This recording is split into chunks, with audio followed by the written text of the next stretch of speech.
All right, guys, if you have missed the last couple of weeks of Apex Legends esports news, then you definitely will be joining in on a weird one. There's a lot of things going around as far as people leaving teams, organizations backing out of Apex, roster rumors and changes that might be happening. And today we have a little bit more of a clarification on a lot of those things. And for the first time in the whole time, I want to actually tell you guys the rumors that I've been hearing and not necessarily officially say that here's what's happening, but I've kind of been holding back a lot of information because I wasn't sure what's going on. Now that I'm seeing some things, I think it's safe to say that some of these might be true. Obviously not all of them will be at the end of the day. Chrono came out to say, look, a lot of things that seem to be happening soon. We'll have some more announcements, I guess, coming out here as well. And of course, Chrono knows a lot of stuff considering he's doing the oversight stuff, so he knows a lot of the teams that are signing up for scrims together, a lot of the teams that are going to be playing in some of the invitational tournaments together. Well, firstly, I think it was interesting to point out towards this. So Nasky had put out back at May 1st, and I think it kind of gives you some indication that maybe this Dark Zero roster change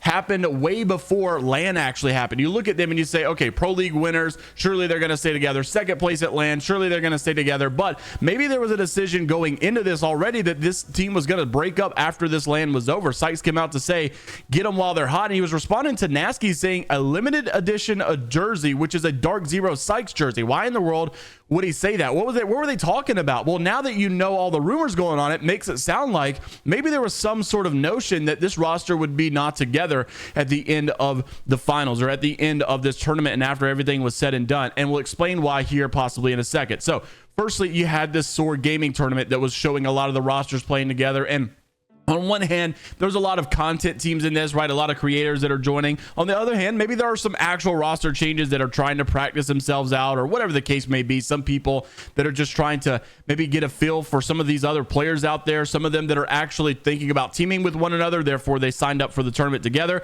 You did have a lot of these teams come out to say that they were going to be playing together a couple of weeks ago. Now, some of those rosters have changed. Some of the biggest things to pick up here, though, is that Jin Burton is going to be playing with Zero and Noct for Dark Zero, right? However, DSG is going to be playing with Sikezz. So I think it kind of clarifies, okay, Sikezz would be playing with Dark Zero if they were still together. Why in the world would they not be playing together, right? They're, playing really well at LAN, playing good at Pro League, one of the best teams in the game. And obviously they got another tournament to win some more money together and practice again together. Why would they not be playing together? But that's not the case. So it's going to be Sikezz playing with DSG. And I think Enemy is just kind of like I'm not sure if he's on vacation or what's going on, but Sikezz obviously I think is confirmed that something's changing over at the Dark Zero camp. And like I said, we'll talk more about that in just a second. Another thing was Oxygen Esports. You see Panders is actually filling in for Reeds, and Reeds did not 100% say that he was leaving Oxygen yet. He just simply said that he was going to be looking for his options. He was going to explore all his other options and see what was out there. So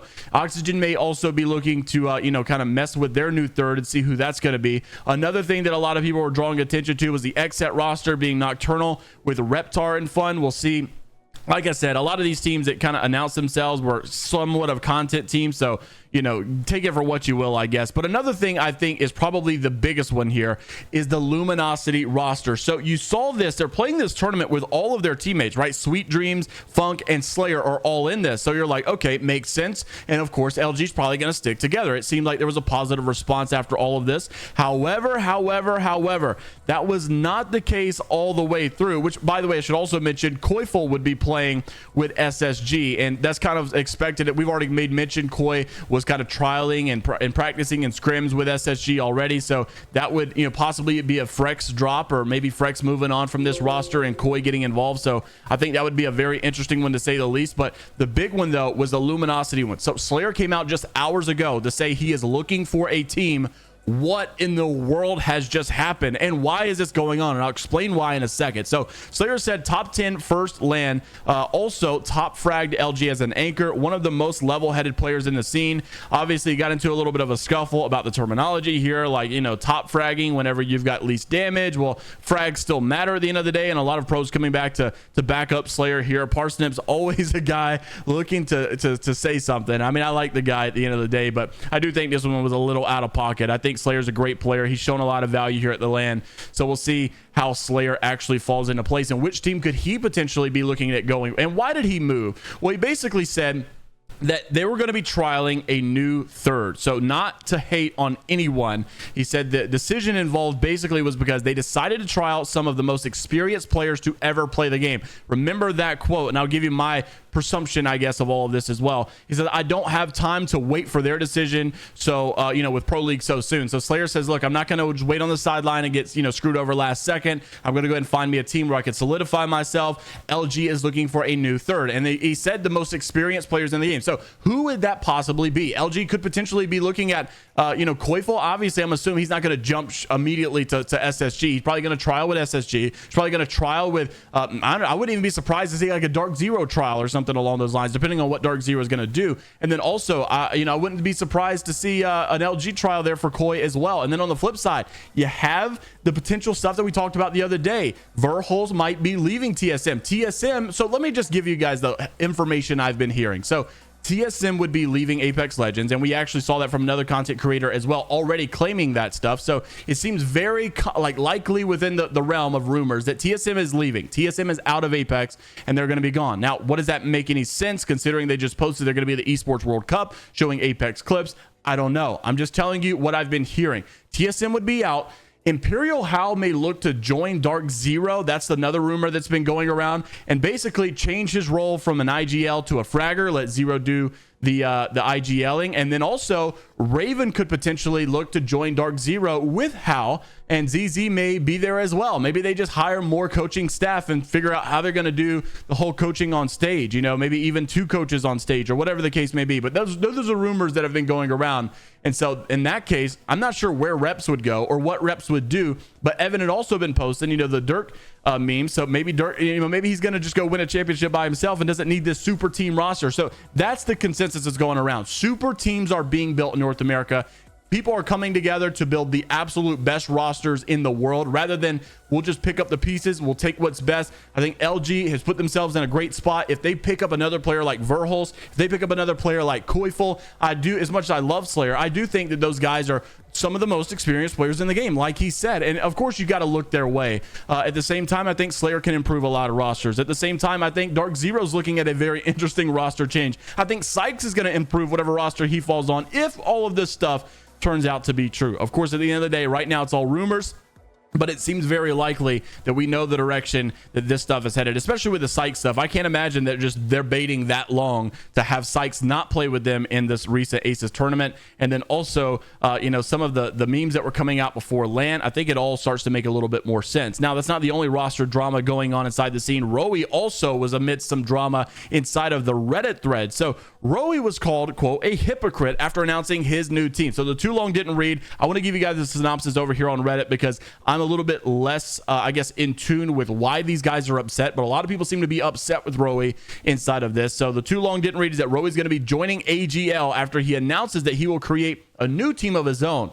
So the Chinese forums did not feel too great about that. AGL was a team with aggressive playstyle in APAC South. Their roster includes Jackie 1, a veteran, never made his land so far, QQ, who just subbed for NTC and picked Octane in LA, and XX, a relatively new face but diligent one. They moved their base before Split 1. They only got 12th in Split 1, and that doesn't meet their expectations for sure. Rowie left Dreamfire last month after they got 11th and failed to qualify for the playoff 2. He then announced he's going to be taking from esports, I guess giving back in esports, I guess taking a little bit of a break is what they meant. He will create a team of his own and perhaps cultivate some new youngsters. Recently, there were rumors that Rowie would join AGL after playing for them in a few scrims. But even until yesterday, Rowie's wife confirmed he wouldn't join AGL, and Jackie won and said there's no roster change. However, the following news was announced today. So very interesting stuff, to say the least. And of course, I understand why, you see those double meanings like that. You see those, you say one thing, but you do another. I get the frustrations. At the same time, I'm always down for roster updates. I'm always down for roster moves. And I do think that, because of that drama, because of that, the backlash, I guess, is going to make this roster change that much more entertaining. I think a lot of more eyes are going to be on it. I think a lot more people are going to be seeing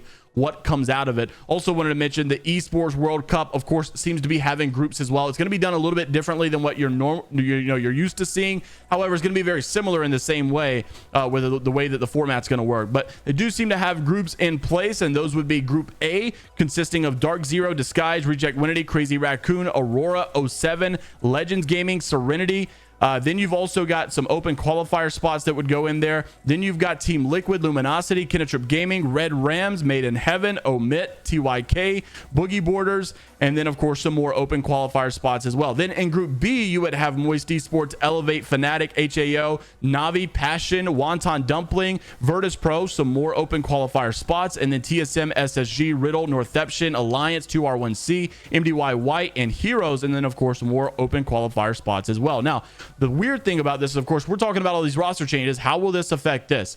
Well, it seems like, we've already seen some roster changes with Made in Heaven. Of course, Tax wasn't too, I guess, happy about the changes, that he felt like he was getting ripped away from a spot of the Esports World Cup. You might have TSM, of course, if they're going to make roster changes, or if TSM does end up pulling out of Apex, whatever the case may be. I'm sure you're still going to have the sense where it's going to be based upon the rosters that will get these spots, but how exactly will that go? Or maybe they decide to play it together. Maybe Reps and Verholz still want to play with How at the Esports World Cup, maybe under a different banner, or maybe just playing it together as that roster that qualified, and maybe it won't be taken as seriously as the ALGS. I don't know. It's still $2 million on the line. I can't imagine they don't take it serious, but who knows what the rules will be regarding roster changes, because here's the deal. So it seems like Esports World Cup will take place in the summer, of course. They've already announced that, like the July through August. However, you would have the next LAN for Apex Legends Split 2 be around September, right? So it's kind of like this time frame where you can mess around with this stuff with a different roster, not so big of a deal, and then still go back to ALGS, be ready for Split 2 LAN with your other roster, if that's going to be, how they actually do it. So interested to see how that all falls into place. Also wanted to mention, coming from the Oversight Esports scene, of course, they had their announcement not long ago that they have all kind of things coming up, events coming up, and this is where you're really going to start to see, and this is why I'm posting this today, because tomorrow you're going to see more roster confirmations. Well, I guess speculations go on, because scrims will be returning tomorrow. So you've got scrims returning tomorrow. The 16th is going to be women's comp returns, then also 20K tournament on the 18th, ALGS Split 2 roster locks on the 28th. So literally within a couple of weeks, you're going to see confirmed changes. So make sure you're subscribed with a notification bell on. Nokia Charity Invitational also is going to be an international event on the 31st, and then ALGS Split 2 starts in the Pro League for June the 1st as well. Now, with all the teams that played inside of the Aces tournament yesterday, these were the 10 teams that would be moving on into the grand finals. That's Gaming Gladiators, Cloud9, which, by the way, Hal was playing for C9 in this as well. Don't think that Hal is going to C9, by the way. Elevate Gaming, SSG, LG, and then Disguised, Xset, Furia, Complexity, and Not Moist as well. So interesting stuff. Of course, Dark Zero wasn't going into this. Disguised was going into this. So interested to see how it all falls into place. Also, LG, according, playing with their full roster. Interested to see if they're still going to play with their full roster, or what's exactly going on now that Slayr's announced a little bit of a change for himself. Let me know what you guys are thinking down in the comment section below. Of course, like and subscribe if you want to stay up to date with all things inside of the world of Apex Legends esports news. And until the next time, we will see you all later, Gators.